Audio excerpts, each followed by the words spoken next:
के जोशीमठ में जमीन धंसने और घरों की दीवारों में दरार से दहशत है। मुख्यमंत्री पुष्कर सिंह धामी ग्राउंड जीरो पर हैं, घर घर जाकर जायजा ले रहे हैं, स्थिति की समीक्षा कर रहे हैं, जहां रोते बिलखते लोगों को दिलासा भी दे रहे हैं।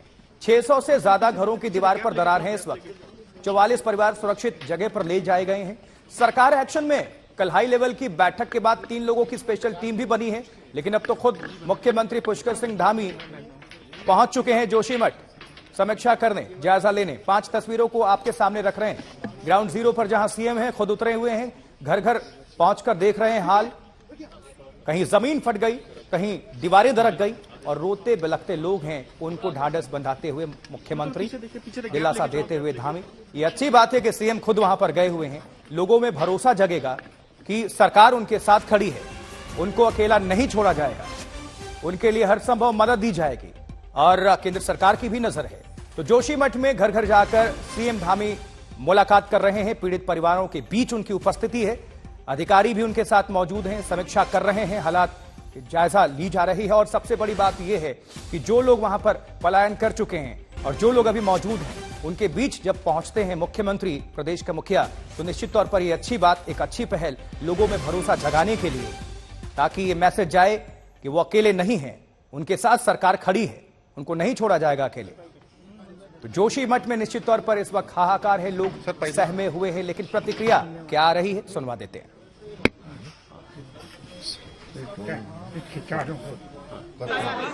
देखिए, जोशीमठ शहर हमारा बहुत ही पौराणिक शहर है और धार्मिक रूप से, आध्यात्मिक रूप से और मैं कहूँ कि सीमांत क्षेत्र के कारण भी एक बहुत बड़ा केंद्र है।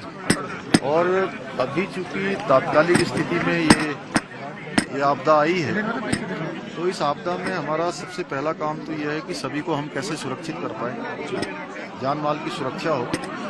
और जो नुकसान हुआ है, क्योंकि उसके लिए हमारे भूवैज्ञानिक बहुत सारी संस्थाओं के इस पर अपना अध्ययन कर रहे हैं और अध्ययन करने के बाद ही पता लगेगा कि आखिर किन कारणों से ये हो रहा है।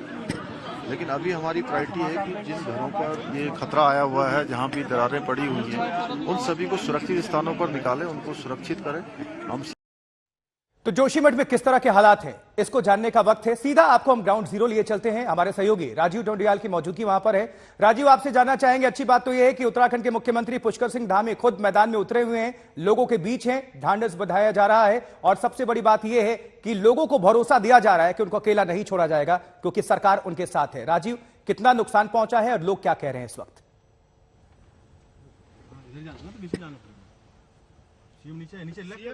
चलिए, राजीव का हम रुख करेंगे, लेकिन ये 5 तस्वीरें देखिए जरा, इसके माध्यम से समझिए, ये काफी कुछ बयां कर रही हैं। स्थिति का अंदाजा आप लगा सकते हैं इसी से। देखिए, जो बीच में आपको हम बड़ी तस्वीरें दिखा रहे हैं, जो लाल घेरे के अंदर है, ये सड़क है, किस तरह से बीच से ही फट गई है 2 हिस्सों में।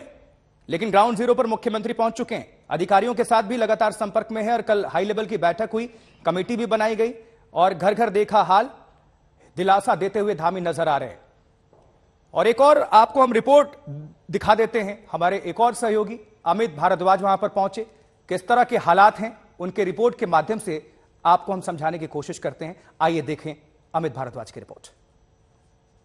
पुष्कर सिंह धामी ग्राउंड जीरो पे लोगों से मिले, परिवारों से मिले और इसके बाद अब फिर से वो निरीक्षण में जा रहे हैं और उन्होंने इस बात को कहा है कि स्थिति गंभीर है। फिलहाल राज्य सरकार की जो प्रायोरिटी है वो ये है कि किस तरह से परिवारों को राहत पहुंचाया जाए। उनका ये भी कहना है कि किन कारणों से ये पूरा घटनाक्रम हो रहा है, इसको असर्टेन करने की कोशिश कर रही है राज्य सरकार। और फिलहाल जो पूरी स्थिति है उस पर राज्य सरकार नजर बनाए हुए है। लेकिन मुख्यमंत्री का ये कहना है कि पहली प्रायोरिटी इस वक्त उत्तराखंड सरकार की ये है कि किसी तरह से परिवारों को राहत पहुंचाया जाए, क्योंकि ये सर्द मौसम है, ठंड का समय है, बर्फबारी होने का खतरा है। ऐसे में जो क्लाइमेटिक कंडीशंस हैं वो भी अनफेवरेबल हैं और यही वजह है कि राज्य सरकार की प्रायोरिटी है कि पहले फिलहाल जो है राहत का कार्य किया जाए। वीडियो सहयोगी अभिषेक के साथ मैं अमित भारद्वाज, जोशीमठ, आज तक। चलिए, हम दोबारा रुक करते हैं। राजीव ढोंडियाल का हमारे साथ हमारे सहयोगी जुड़ रहे हैं, जोशीमठ में उनकी मौजूदगी है। राजीव, आपसे समझना चाहेंगे, मुख्यमंत्री पुष्कर सिंह धामी वहां पर उतर चुके हैं, खुद हालात का जायजा ले रहे हैं, अधिकारियों के साथ बैठक कर रहे हैं, लोगों से मिल रहे हैं, बहुत अच्छी बात है, अच्छी पहल है कि भरोसा दिया जा रहा है राज्य सरकार की तरफ से कि आप सब अकेले नहीं हैं, सरकार आपके साथ खड़ी है। अब तक आपने क्या देखा, कितना नुकसान, और साथ ही क्या कुछ एक्शन देखने को मिला है राज्य सरकार की तरफ से, बताएं। जेपी की तरफ ना जाए ना फिर राजीव। आशुतोष, नुकसान तो बहुत ज्यादा है और उस नुकसान का तो आकलन लगातार किया जा रहा है। बहरहाल पहले तो मैं इस वक्त मुख्यमंत्री नरसिंह मंदिर में पहुंचे हुए हैं, जो यहाँ की एक ऐतिहासिक धरोहर है, धार्मिक धरोहर है, और मुख्यमंत्री वहां पर, और कुछ देर बाद मुख्यमंत्री जेपी भी पहुंचने वाले हैं, जहां की आपने तस्वीरें देखी होगी कि जमीन से कैसे वो फवारा फूट पड़ा है, जिसमें गाद और मलबा भरा हुआ है। मुख्यमंत्री कुछ देर वहां पर पहुंचने वाले, लगातार मुख्यमंत्री के काफिले को चेस कर रहे हैं, मुख्यमंत्री जेपी पहुंचने वाले। अब आपने बात की कि कितना डैमेज, कितना नुकसान हुआ है, इस पर आते हैं। नुकसान बहुत ज्यादा है। जब हम अधिकारियों से बोल रहे हैं तो अधिकारी 30 से 40% बोल रहे हैं, लेकिन जब आप काउंट करेंगे मकानों के नंबर को तो ये 600 पहुंचता है। 600 की संख्या कितनी ज्यादा होती है, जिसमें छोटा और बड़े बड़े क्रैक्स, और बड़े क्रैक ज्यादा है।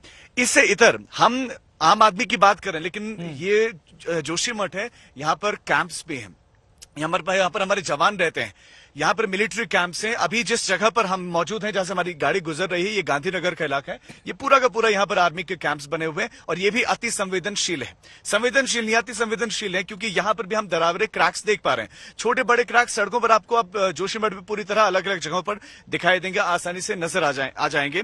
अब यहाँ पर प्राथमिकता, मुख्यमंत्री कह रहे हैं कि हमारी प्राथमिकता यह है कि कैसे शुरुआती व्यवस्था उनके लिए कर दी जाए, इस ठंड के मौसम में उनको किसी तरह से व्यवस्थाएं मिल जाए। एक ही कमरा उनको दिया गया है। उन कमरों में जो गुरुद्वारे में रह रहे हैं, जो स्कूल में हैं, वो कह रहे हैं कि हमें इतनी ज्यादा दिक्कतें नहीं है। सरकार ने आपदा राहत पैकेट भी हमको पकड़ा है खाने के लिए।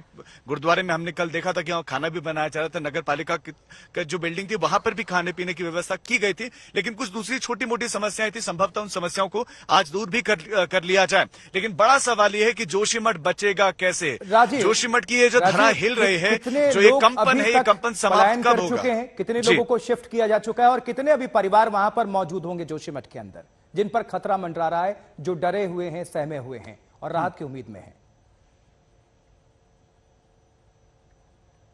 आशुतोष, मैंने बताया कि ये जो 600 से ज्यादा की मकान ही मकान है।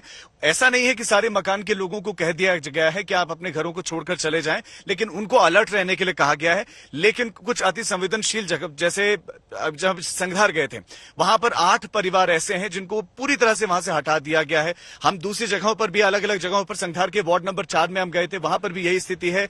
और जो मनोहर बाग है, वहां पर भी कई परिवारों को शिफ्ट कर दिया गया है।